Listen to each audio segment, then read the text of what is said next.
Hi students, welcome to biology by Ketan Rawal. कल हमने ads के बारे में पढ़ना शुरू किया था और हमने जो वायरस एड्स करता है HIV उसका स्ट्रक्चर देखा था एंड दूसरा क्या देखा था, उसका मोड ऑफ एक्शन, किस तरह से हमारी बॉडी में जाता है और किस तरह से काम करता है। तो वो सब चीज़ें आपने अच्छे से पढ़ लिए। आज हम बुक का पार्ट देखेंगे कि बुक में एड्स के बारे में क्या लिखा है। कल आपने मुझे सिंड्रोम के बारे में, डिसऑर्डर के बारे में एंड डिसीज़ के बारे में अच्छी तरह से बता दिया है और आपने समझ भी लिया है। तो सिंड्रोम मतलब ग्रुप ऑफ सिम्टम्स होता है, बहुत सारे सिम्टम्स के ग्रुप हो जाए तो उसको सिंड्रोम कहते हैं। डिसीज़ जो है वो स्पेशल कैरेक्टरिस्टिक या डिस्टिंक्टिव वे में अगर बॉडी में कुछ चीज़ बन रही है अलग से तो उसको डिसीज़ कहेंगे। एंड डिसऑर्डर जो है वो क्या है, बॉडी के नॉर्मल चीज़ों में अगर कुछ रुकावट आ जाए तो उसको क्या कहेंगे, डिसऑर्डर। अगर हमारा खाना पच रहा है और इसमें अगर कुछ प्रॉब्लम आ जाएगा तो हम क्या कहेंगे, डाइजेस्टिव डिसऑर्डर हो रहा है, तो हमें पता चल जाएगा। पर कुछ अलग ही अगर समझो कि कुछ ऐसा अल्सर जैसा हो गया, तो पेप्टिक अल्सर हो गया कहीं पे, तो वो डिसऑर्डर नहीं है क्योंकि ये तो कहीं था ही नहीं, वो तो अलग से डेवलप हो गया, तो उसको डिसीज़ कहेंगे। बराबर। तो ये सिंड्रोम या सिम्टम्स, बहुत सारे सिम्टम्स इकट्ठे होते हैं, देन हम क्या कहते हैं, सिंड्रोम। तो HIV हमें क्या करता है, एक्वायर्ड इम्यूनो डेफिशिएंसी सिंड्रोम, मतलब हमारी इम्यून सिस्टम को डेफिशिएंट कर देगा। बराबर, हमारी इम्यून सिस्टम को क्या करेगा, डेफिशिएंट कर देगा या इम्यून सिस्टम को रोक देगा। तो ये एड्स है। तो हर बार जो हर HIV का पॉजिटिव पेशेंट होता है वो उसको एड्स हुआ ही है ये हम क्लियर नहीं बोल सकते, क्योंकि HIV हमारी बॉडी में है पर इसने एड्स कर ही दिया है, ये जानना, या मतलब ये HIV जानने से ये नहीं जाना जाता, तो ये अलग से जानना पड़ता है। समझ में आपको? तो हम देखते हैं, आज बुक देखते हैं कि बुक में क्या लिखा है इसके बारे में। और हमने बहुत सारी चीज़ें तो कल अच्छे से पढ़ ही ली है, तो जिसके बेसिस पे आपको बुक फटाफट समझ में आ जाएगी। देखते हैं क्या है बुक, किस तरह से है। The word AIDS stands for acquired immunodeficiency syndrome, clear है। This means deficiency of immune system acquired during the lifetime of the individual, indicating that it is not a congenital disease। इसका मतलब ये है कि ये लाइफस्टाइल का disease है या लाइफ टाइम से हम एक्वायर करते हैं, ये हमको बर्थ के साथ नहीं आता। बराबर। अब मस्त आपको ये क्वेश्चन हो गया होगा कि अगर बर्थ के साथ नहीं आता तो बच्चा जन्मता है तो कैसे आता है, पर कॉन्जेनिटल का आप अच्छे से समझो। मतलब कॉन्जेनिटल का मतलब है आपके जीन्स में जुड़ा हुआ हो। ये जब आपका जीनेटिक मेकअप हो ना, ये DNA, तो ये DNA में ही डिसीज़ आ जाए, उसको कहते हैं कॉन्जेनिटल। अब एड्स में ऐसा कुछ भी नहीं है कि DNA के साथ जुड़ जाए, मतलब ऐसा कुछ नहीं है कि मुझे एड्स होगा तो मेरे बच्चे के DNA में एड्स होगा। मुझे एड्स होगा तो ये होगा कि अगर मदर को एड्स है, फादर को एड्स है तो कोई प्रॉब्लम नहीं है, पर फादर से मदर में जाता है और मदर से बच्चे में जाता है प्लेसेंटा के थ्रू। तो एक्चुअली तो ये डेवलप हुआ या ट्रांसफ़र तो हुआ फिजिकली ही ना, जीन्स से थोड़ी ट्रांसफ़र हुआ। बराबर, फिजिकली ना, प्लेसेंटा में से बच्चे, मतलब मदर के प्लेसेंटा में से बच्चे में जाएगा तो ये फिजिकली ट्रांसफ़र होगा, कॉन्जेनिटल नहीं कहा जाता उसको, जेनेटिक डिसीज़ नहीं है ये। बराबर। तो इसलिए बर्थ के साथ हमारे साथ नहीं आता वो, अगर ट्रांसफर, और अब ऐसी दवाइयाँ निकल गई है कि कम से कम बच्चे को ना हो, प्लेसेंटा वो क्रॉस ना करे। बराबर। तो इसलिए कॉन्जेनिटल नहीं है, NCERT में क्लियर लिखा है, याद रखना। Syndrome means a group of symptoms, इसके ऊपर आप कल काम कर चुके हो। AIDS was first reported in 1981, अगर कहीं 83 लिखा है तो आपको 81 ही लिखना है क्योंकि NCERT में दिया है। And in the last 25 year or so it has spread all over the world, killing more than 25 million persons. अब देखो, अब जो है वो लेटेस्ट में क्या फिगर है वो आपको नहीं जानना है, आपको ये 25 मिलियन ही रखना है, 2.5 करोड़ जितने लोगों को उसने मार दिया है। AIDS is caused by the human immunodeficiency virus, a member of a group of virus is called retrovirus. बराबर। तो ये रेट्रोवायरस क्यों है वो आपने देख लिया। Which have an envelope enclosing the RNA genome, इसके एनवेलप में RNA के जीनोम जो है वो एनक्लोज होते हैं। किस तरह से ट्रांसमिशन होता है, कौन करता है? Transmission of HIV infection generally occurs by a sexual contact with infected person, अगर इन्फेक्टेड पर्सन के साथ सेक्सुअल कॉन्टैक्ट है तो।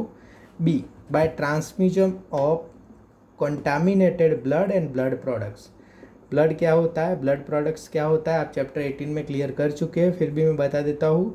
ब्लड एंड ब्लड प्रोडक्ट्स का मतलब है इसमें प्लाज्मा है, सीरम्स है, RBC है, WBC है, वो सारी ब्लड प्रोडक्ट हुई, बराबर। तो ब्लड या ब्लड की कोई भी प्रोडक्ट अलग करके भी हम ट्रांसमिट करें तब भी HIV होने की इसमें पॉसिबिलिटी है। By sharing infected needles as in the case of intravenous drug abuser, and अगर ड्रग एब्यूजर है और वो इंट्रावेनस लेता है ड्रग को तो इसकी नीडल या सिरिंज शेयर करने से भी होता है। D from infected mother to her child through placenta, तो प्लेसेंटा क्रॉस करता है उसका, आपको क्लियर हो गया। तो प्लेसेंटा से इन्फेक्टेड मदर से उसको चाइल्ड से हो सकती है। आप अपनी बुक अपने पास रखना, जिससे अगर ये सेंटेंस आपको ठीक से अगर क्लियर ना दिखे तो आपकी बुक के आपको दिख सकते हैं। So people who are at high risk of getting this infection include, कौन कौन पीपल है जो इसका इन्फेक्शन लेके आते हैं, बराबर। Individuals who have multiple sexual partners, ऐसे लोग जिसके मल्टीपल सेक्सुअल पार्टनर्स होते हैं। दूसरा drug addicts who take drug intravenously, अब इसमें आप बेवकूफ़ी बिल्कुल करोगे। कई बार आपके समझ में ये आ जाता है कि जो भी ड्रग एडिक्ट्स है उसको एड्स होगा, ऐसा नहीं है। ड्रग एडिक्ट से और एड्स से कोई लेना देना नहीं है। ये ट्रांसफ्यूजन मतलब किस तरह से वो ड्रग्स को अपनी बॉडी के अंदर ले रहा है, इसके मतलब है। तो अगर इंट्रावेनसली ले रहा है और एक ही सिरिंज से ले रहा है, और अगर इंट्रावेनसली की जगह उन्होंने ओरल कर दिया कि मुंह से वो ड्रग को खा रहा है तो कोई मतलब ही नहीं है, बराबर। तो एड्स होने का कोई संभावना, लिखा इंट्रावेनसली और उसने लिखा बाय डिस्पोजेबल सिरिंज और नेडल, तो डिस्पोजेबल से भी भाई फिर वो एड्स ट्रांसफ़र नहीं होगा, क्योंकि एक बार यूज़ करेगा दूसरी बार वो नहीं करेगा। तो आप ये बराबर याद रखना, सेंटेंस के बराबर हमें पूछा क्या जा रहा है, क्योंकि अभी जो मैं देख रहा हूँ पेपर और वो जो निकल रहे पेपर, इसमें NCERT को इतना मस्त ट्विस्ट किया है, आपको पता ही नहीं चलता कि आप ये चीज़ें NCERT में से। तो NCERT को पढ़ने का मतलब इसको एक एक सेंटेंस को बराबर अच्छे से रीड करना, इसलिए मैं आपको यहाँ पे एक एक सेंटेंस का एक्सप्लेनेशन देता हूँ।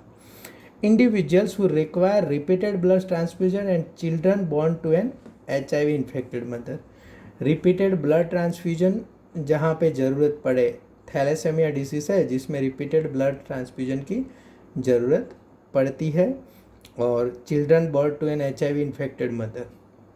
यहाँ पे बोला है कि ऐसे थैलेसेमिया के अलावा भी बहुत सारे डिसीज़ है जहाँ पे रिपीटेड ब्लड ट्रांसफ्यूजन की ज़रूरत पड़ती है। तो आप इसका लिस्ट बना के देखना, तो आप इसका लिस्ट बना के मुझे कमेंट करना, बराबर। It is important to note that HIV AIDS is not spread by mere touch और फिजिकल कॉन्टैक्ट। यस, अब एक मस्त क्वेश्चन यहाँ पे पूछेंगे ये लोग कि भाई HIV एड्स है, इसमें आपको सोशल डिस्टेंसिंग रखना ज़रूरी है कि नहीं है, डिस्टेंसिंग रखना ज़रूरी है कि नहीं है। तो HIV इसमें एड्स में कोई भी सोशल डिस्टेंसिंग रखने की ज़रूरत नहीं है। और ये लोग बहुत अच्छे से सेंटेंस लगाएंगे कि अगर आपको एड्स में सोशल डिस्टेंसिंग रखो तो अच्छा है, ऐसे करके, बराबर। It is good to maintain social distancing in from HIV AIDS person. तो आपको लगेगा कि हाँ अच्छा ही है भाई, डिस्टेंसिंग सोशल पालो तो ठीक ही है, बराबर। तो आप अगर राइट कर दिया तो आपका भयंकर गलत हो जाएगा। यहाँ मना कर रहे सोशल डिस्टेंसिंग वहाँ नहीं रखना। कुछ वर्ड जो है आपको कोरोना ने दिए हैं, वो वर्ड आप बराबर उसका मीनिंग आप बराबर याद रखना। सोशल डिस्टेंसिंग है, फिर क्या है, क्वारंटाइन है, बराबर। ऐसे कुछ वर्ड है, उसका मतलब आप बराबर याद रखना कि क्या मतलब उसका होता है, बराबर। Not spread by mere physical contact, clear हो गया, सिर्फ फिजिकल कॉन्टैक्ट से कुछ नहीं होगा। It spreads only through body fluids, body के जो फ्लूइड्स है इससे वो स्प्रेड होता है। It is hence imperative for the physical and psychological wellbeing that the HIV AIDS infected persons are not isolated from family and society. देखो इसको बोला है नॉट आइसोलेटेड फ्रॉम फैमिली, हमारे जैसा नहीं कि क्वारंटाइन कर दो, तो HIV वाले को क्वारंटाइन भी नहीं करना है। There is always a time lag between the infection and appearance of AIDS symptoms. हमेशा इन्फेक्शन और एड्स के सिम्टम्स मिलने में एक टाइम लैग होगा, उसको क्या बोलते हैं हम? Incubation period. इसको क्या बोलते हैं? Incubation period. ये टाइम लैग है। कितना होता है? दिस पीरियड में vary from few months to many years. तो 5 से 10 साल होता है, याद रखना है, एनसीईआरटी में दिया है, बराबर। दूसरी बात, अब देखो, अब ये लोग ये बता रहे, मोड ऑफ एक्शन दिखा रहे, किस तरह से ये मोड ऑफ एक्शन देता है। After getting into the body of the person की बॉडी में जाके the virus enter into macrophages, वो मैक्रोफेजिस में एंटर होता है, बराबर। मैक्रोफेजिस पे CD4 प्रोटीन होता है, टी हेल्पर सेल पे भी होता है। Where RNA genome of the virus replicate to form viral DNA with the help of the enzyme reverse transcriptase. कहाँ वायरल DNA बनाते हैं? वो सेल के साइटोप्लाज्म में, यहाँ पे बनाते हैं, न्यूक्लियस में नहीं बनाते, याद रखना। This viral DNA gets incorporated into host cells DNA and direct the infected cell to produce virus particles. अब यहाँ पे कौन सा एंजाइम आता है? इंटीग्रेज। इन लोगों ने नहीं लिखा, आप बराबर याद रखना। ये वायरल DNA होस्ट सेल के DNA में जाते हैं और इन्फेक्टेड सेल को वायरस पार्टिकल प्रोड्यूस करने के लिए बताते हैं। The macrophage continue to produce virus and this way act as HIV factory. बहुत ज़्यादा पूछते हैं, पता नहीं क्यों पूछते हैं, पर पूछते हैं कि कौन सा जो है वो HIV की फैक्ट्री की तरह काम करता है, तो कौन है? मैक्रोफेजिस। मतलब ये कि इन लोगों ने हमारे बॉर्डर में वो करके हमारे आर्मी के चीफ को ही बना लिया अपना इंसान, समझे? मैक्रोफेज को ही बना लिया अपना factory. Simultaneously HIV enters into helper T lymphocytes. फिर वो वहाँ भी CD4 होता है, तो हेल्पर टी लिम्फोसाइट पे जाता है, replicates and produce progeny virus. Progeny उससे मतलब उसके बच्चे बनाता है, बराबर। This is repeated leading to a progressive decrease in the number of helper T lymphocyte in the body of the infected person, बराबर। तो यहाँ पे प्रोग्रेसिव डिक्रीज होगा टी हेल्पर का, बराबर। तो इससे क्या होगा? पर्सन को इन्फेक्शन लगने की संभावना ज़्यादा हो जाएगी। During this period the person suffer from bouts of fever के हमले, diarrhoea, weight loss due to decrease in the number of helper T lymphocyte the person start suffering from infections. और यहाँ पे कौन कौन सी चीज़ों के इन्फेक्शन लगने की संभावना ज़्यादा है वो भी दिया है। That could have been otherwise overcome such as due to bacteria. और बैक्टीरिया में भी कौन सा? माइकोबैक्टीरिया। मतलब ट्यूबरक्यूलोसिस होने के चांसेस ज़्यादा हो गए। माइकोबैक्टीरियम से जो भी डिसीज़ होता है वो देख लेना।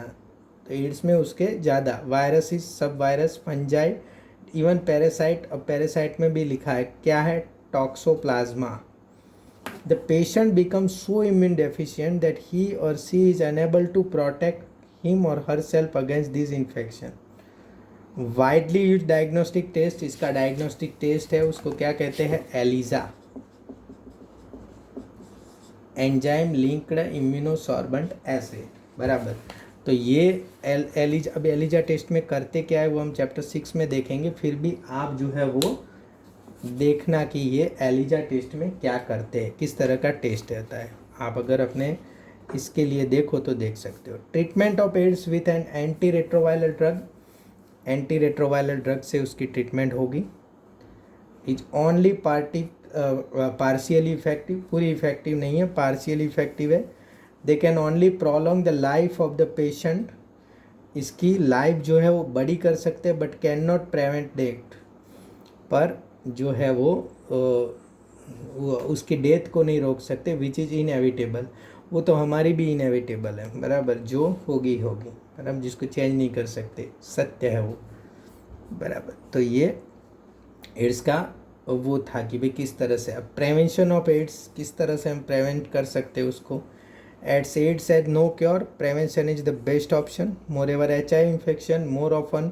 अब ये प्रिवेंशन वाले ये सब बोर्ड वालों के लिए बहुत इंपॉर्टेंट हो जाएंगे।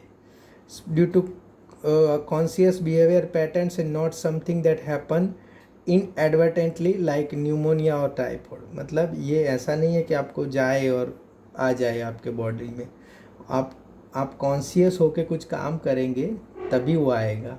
मतलब इसकी संभाल अच्छे से रख सकते, न्यूमोनिया और टाइफाइड के जैसे नहीं है। Infection in the blood transfusion patient, new borns, mother etc may take place due to poor monitoring. Only excuse may be ignorance and it has been rightly said, don't die of ignorance. तो आप अगर ignorance करेंगे और ध्यान नहीं देंगे तभी ये होगा, ऐसे नॉर्मली नहीं आ सकता। In our country the national AIDS control organisation NACO, ये ध्यान रखना, and other non governmental organisation are doing a lot to educate people about AIDS. Food, WHO, World Health Organization has started a number of programs to prevent the spreading of HIV infection, making blood from blood banks safe from HIV, ये भी कर रहे हैं लोग, ensuring the use of only disposable needles। अब देखो यहाँ drugs के टाइम में डिस्पोजेबल नीडल्स लिख दे तो याद रखना, and syringe in public and private hospital and clinics, free distribution of condoms, controlling drug abuses, advocating sex act and promoting regular checkups for HIV in susceptible population are some such steps taken up. Infection with HIV or HIV AIDS is something that should not be hidden, since then मतलब वो hidden करने जैसा नहीं है, ये हमारे यहाँ बहुत ज़्यादा होता है। The infection may spread to many more people. HIV infected people need help and sympathy instead of being shunned by society। मतलब इसको अलग नहीं करना है, सोशल डिस्टेंसिंग में या क्वारंटाइन में नहीं रखना है। फिर से, unless society recognize it's a problem to be dealt with the collective manner, chances of wider spread of disease increase manifold। क्योंकि वो बताएगा नहीं और सोसाइटी उसको एक्सेप्ट नहीं करेगी और फिर जो है वो फैलता जाएगा। It is malady that can only be tackled by the society and medical fraternity acting together। Medical fraternity और सोसाइटी को एक साथ काम करना पड़ेगा to prevent the spread of the disease। तो इसी तरह से उसको प्रिवेंट हम कर सकते। तो ये आपका एड्स था। एड्स में आपने अच्छे से समझ लिया है। फिर से बुक पढ़ लेना, और मैं कहता हूँ यहाँ से यहाँ तक 3 से 4 बार पढ़ लेना, और कोई भी क्वेश्चन हो तो आप कमेंट सेक्शन में ज़रूर लिखना। Thank you friends, thank you very much.